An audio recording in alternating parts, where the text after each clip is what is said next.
We're back. Hello, Kate. You remembered my name. Hello, Tania. Oh, I'm so excited to go through this because we're going deeper, aren't we? Deep undercover. Deep down in the well. So in this episode, we're going to go through different ages and the life cycles we've gone through, or the different people we've been as well and continue to be. Yes. So we're going to go into childhood, adolescence, adulthood and beyond. Because yes. So tell me about your childhood, Kate. Right. Give me all the goods.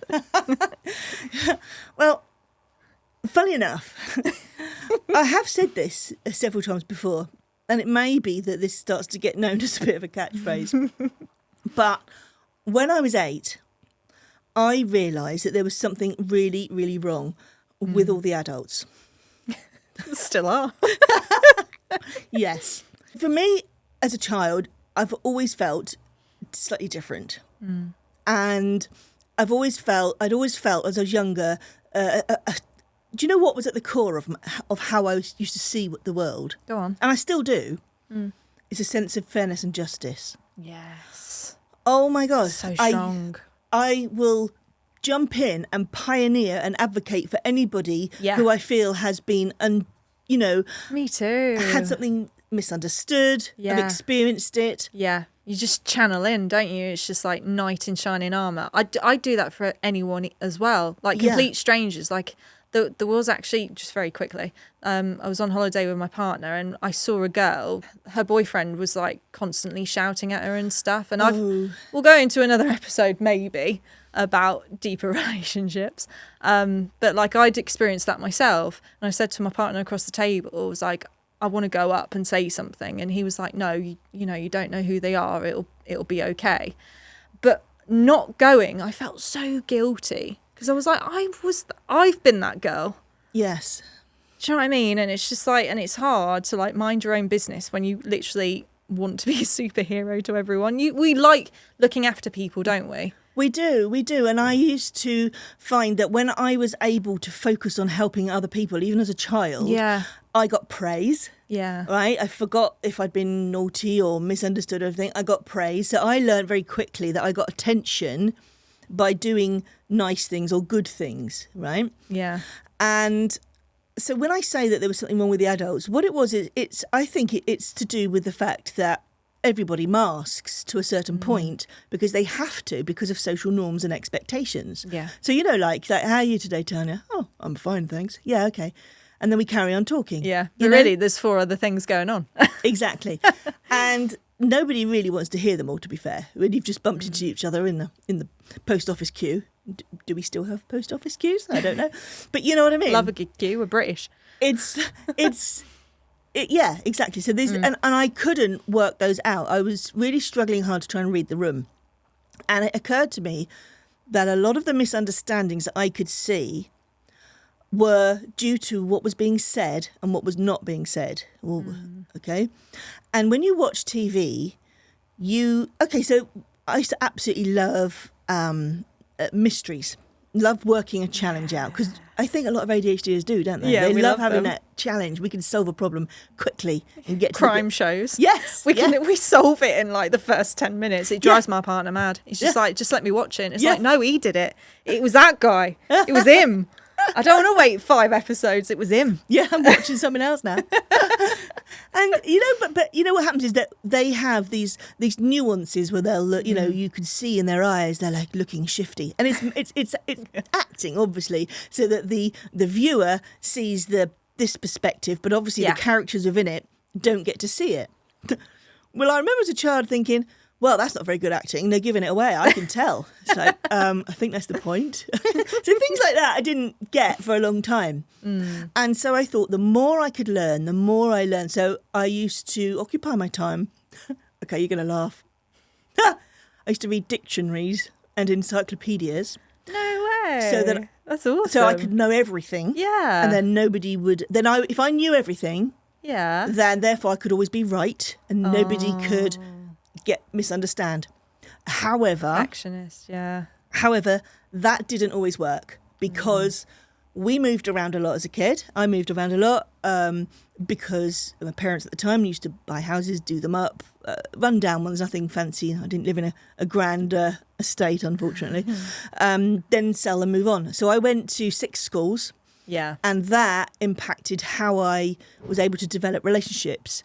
So I used to start trying to build a relationship with people thinking I had to get in with them by proving how much I knew. But I didn't really. I just came across as a big old know-it-all. That's actually really relatable, what you just said.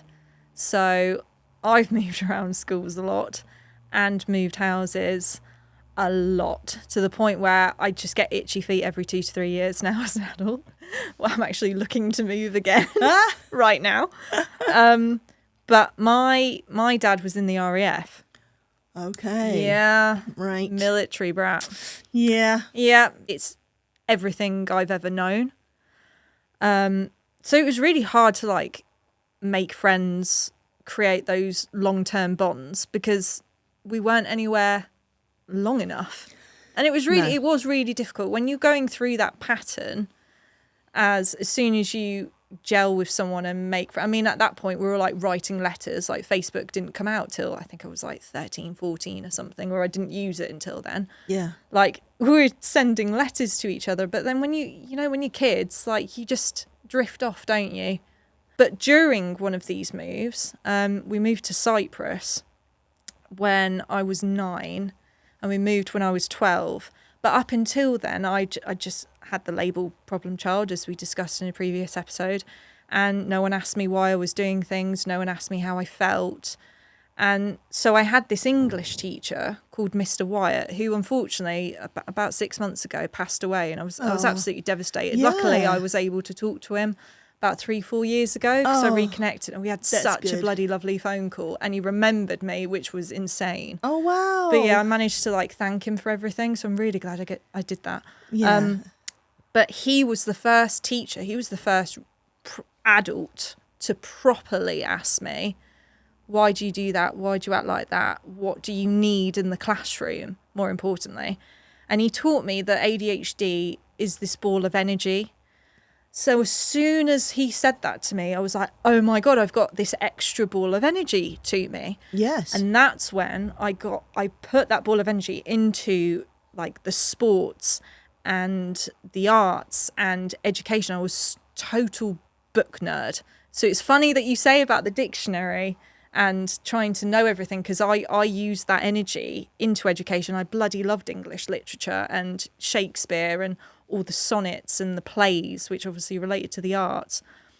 But yeah, it was really hard moving around. So I can really relate to you about that. Yeah. It's funny you should say about your English teacher, right? Because I've only just reminded me. Now, I sadly don't know if my English teacher at this time when I was 11 is still alive or not. I suspect probably not, because I think she was close to retirement anyway. But she taught me a valuable lesson, because I struggled to fit in at school as a teenager. Oh my goodness me, identity crisis. I went through them all, and it was all down to music as well. The trends. I would hop onto each one I could. Oh yeah. Well, she taught me a really valuable lesson. It did take me quite a while, good few years, to get it right. We walked into her room, we sat down, and she was an older lady, and she took her chalk. Yes, we had chalk. Yes, we had to have a chalkboard, right?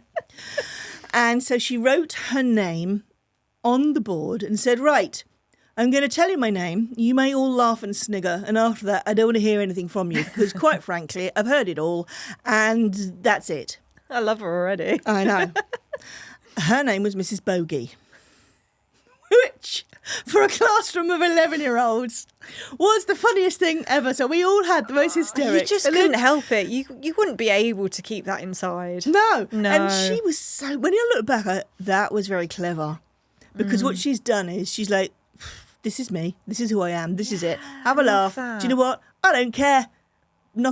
Jog on. And do you kids. know what? No one ever took the mickey or referenced it. Because it was like, She completely spoilt that for took us. that power. She took away that power. She took the power. Yes. I love that. Isn't it amazing? That's awesome. Just being yourself, just saying this is it. Now, growing up as a teenager, going through all sorts of identity issues and jumping so on, emotional. I moving around meant that as a teenager, I always wanted to fit in, and I thought I had to do that by knowing more. Then I soon realised that being a know-it-all probably didn't work, right? Even though I am still a bit of a know-it-all, right? We're always nerds at heart. So I thought, I used to find ways to please people, to get round people, to ingrate. I don't know. I don't know if people pleasing is the right term. Actually, I think more ingratiating. And I also fancy word. Love that. Yes, I know. I love a good fancy word. I used to read dictionaries, don't you know? I love it. See, it's all coming back. See, I am a know-it-all. But it the thing is this: it is interesting how everything that sort of happened has led up to,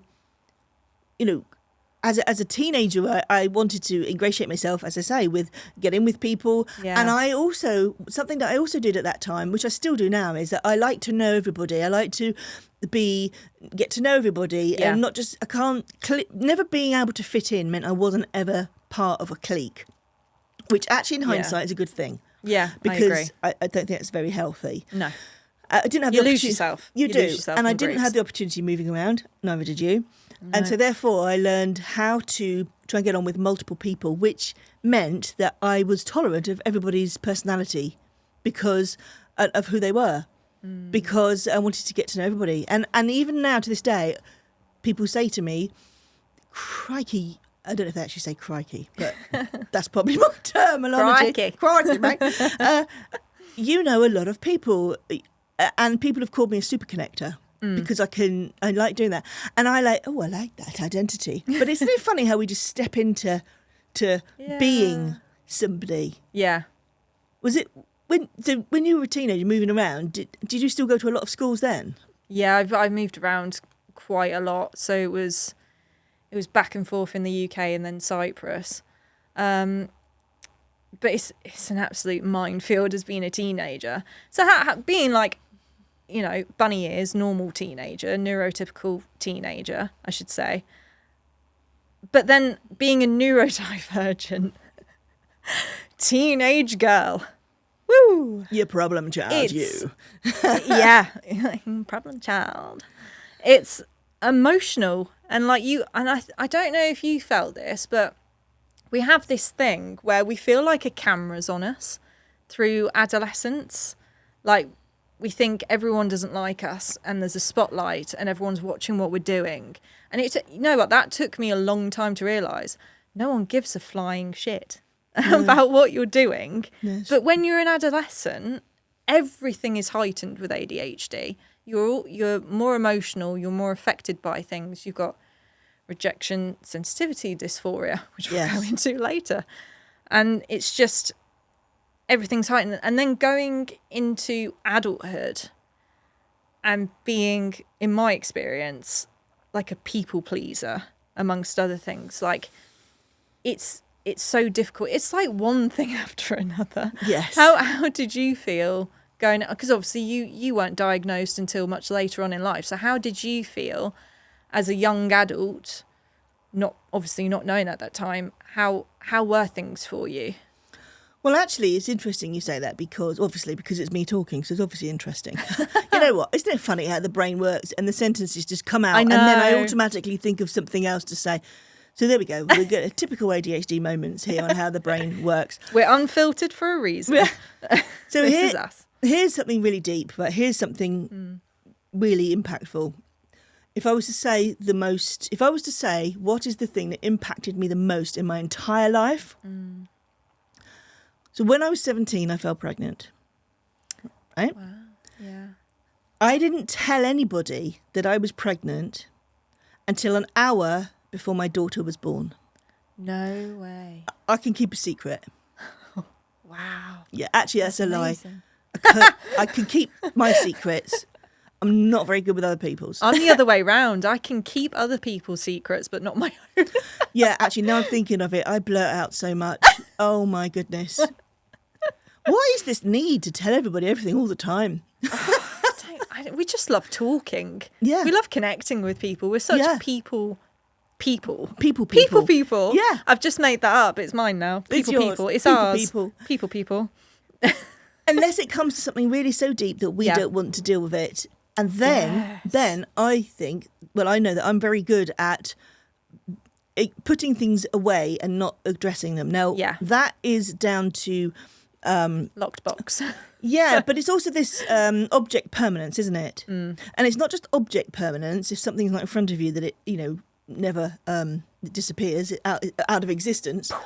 But people do. If you forget, it's not that we're being bad friends. It's just that if you haven't spoken to somebody for ages, they sort of disappear from their existence. Literally. Don't they? Yeah. Well, it's the same as being able to totally not deal with something. We're experts.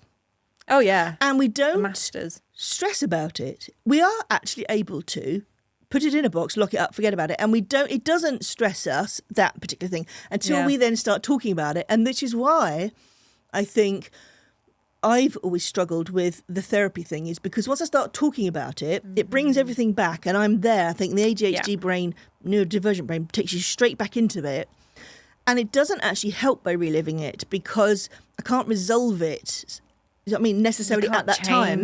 And so therefore I will then for the next, it impacts me too many days afterwards. Yes. And I know this happens for people like a blanket. with people with therapy anyway, but for the ADHD brain, it's like, I knew I didn't want to talk about it because it literally doesn't make a huge impact on what I'm doing now. Are you a visual person? Do you so when you think of a memory, do you actually think of it inside your head? Because I'm quite a visual person, so it's kind of like if someone's saying, oh, so and so actor was really well in this, do you know him or her? And I'll just be like, I need a picture, and then I'll know exactly who you're talking about. That's an interesting one. I'm very visual audio, actually. Hearing, I can hear subtle nuances, and also I am very visual when I'm thinking. I'm literally seeing pictures of a memory, and I'm feeling the feelings. Yes, this is what I was relating to. So when you were talking about therapy, you're feeling the feelings, but you're also seeing it as well. And sometimes it is trauma. It is so reliving trauma. And I went through private therapy for many years. I still am, if I'm being completely transparent. ADHD Founders Unfiltered. You go through it again. You do. You go through the memories again. And then you have the classic, an hour's up. And it's like, you then have to walk out that office. Yes. And have relived all those memories, normally bad memories, and then take it home. And then you just sink into the sofa. And it takes me out for a couple of days. I'm not going to lie. No, it does, 100%. And I know that you don't have to have a neurodivergent brain for this. That happens of anybody going through that. Yeah. But I think the difference is, definitely as an adult that I've come to the conclusion of, is that it doesn't really make an impact because... letting go of things or accepting things, I find I can accept what's happened about certain things that have happened in my life, right? Yeah. I'm not necessarily going to forgive any people that were involved. You don't have to forgive and I don't forget. need to forgive them. And I know there's a big drive. If you can forgive them, it helps healing. Actually, for my brain, it doesn't work like that. I 100% agree. I need validation that I was quite right, they were wrong. I don't need to forgive them. I just need to know that the situation was as it was, and I just accept that for the way it is now. Yeah. Then I can move forward with it. So I can talk about things from like I just did then. I mean, obviously talking about having a young child at that age and not telling anybody, and there's a whole story behind that that is very emotional. But I can talk about it now because we're talking about it in a different way. Yeah, time has gone by. You've worked on yourself. You've gone through life experiences. You've matured as a woman as well, and you're seeing it from the other side almost. But if I was going to have to sit down with perhaps my daughter and we were going to talk about it, I would actually be experiencing it again. And is that necessarily healthy? So I'm wondering, as an adult, I don't know if you do this, do we find it easier to be aloof almost? Do we come across, is that part of our masking as adults? Oh, I think so. Yeah. I think it's a difficult one because sometimes, weirdly, you have to be in the mood. Yes. Do you know what I mean? Yes. Like, you have to be in that space where you're like open to having an emotional conversation.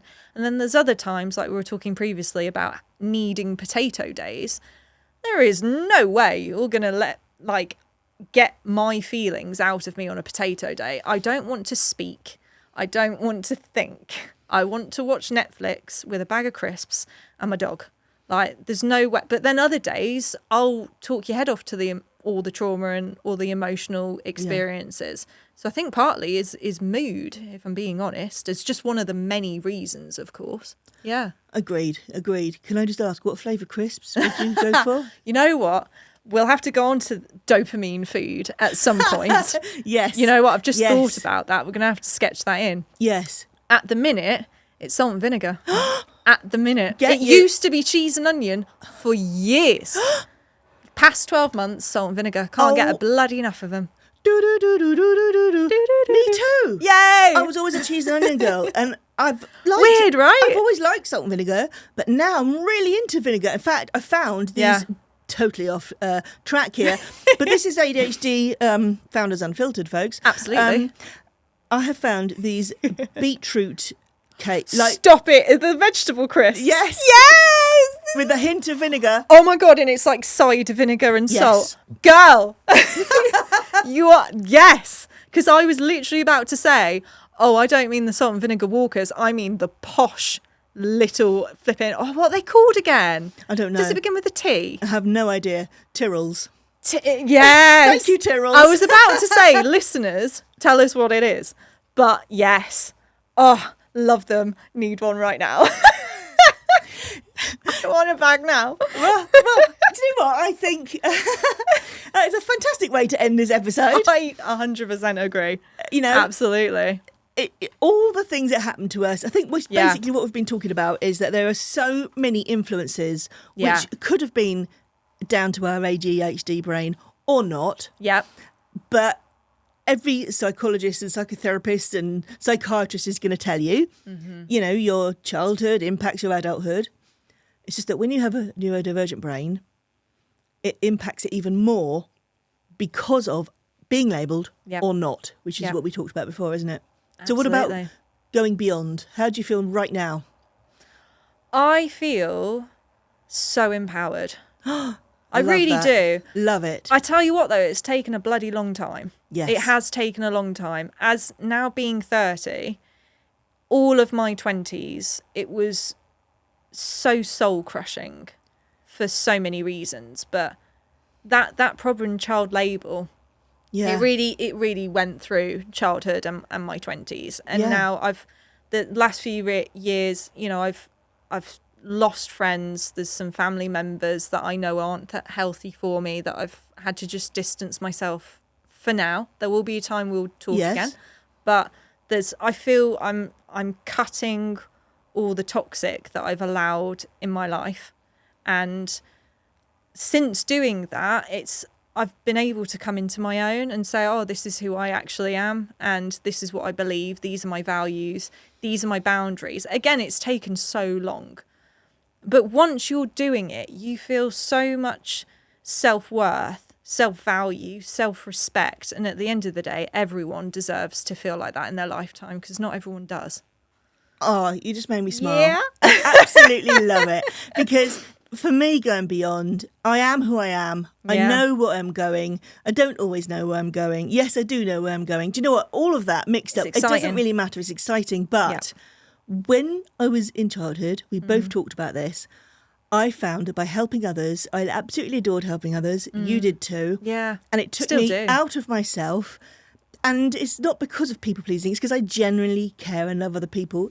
Absolutely. Somebody quite famous coined a phrase, being people. Don't know who that was. Tania. And that, by me helping others with ADHD now, going forward, means I can be that person and help others with this. Yeah. Yeah, for Is that how both you of feel? us. Yeah, absolutely. It's amazing seeing, because my workshops are through companies, so being able to see someone just light up and just be like, oh my God, you actually get me, and you've given me the confidence to talk to my manager. Love Honestly, that. there's nothing like it. It's completely priceless, and it really has changed my life as well. It's given me that validation that I'm actually doing the right career as well, and it's so fulfilling. It's just given me more than I can even describe. It's amazing.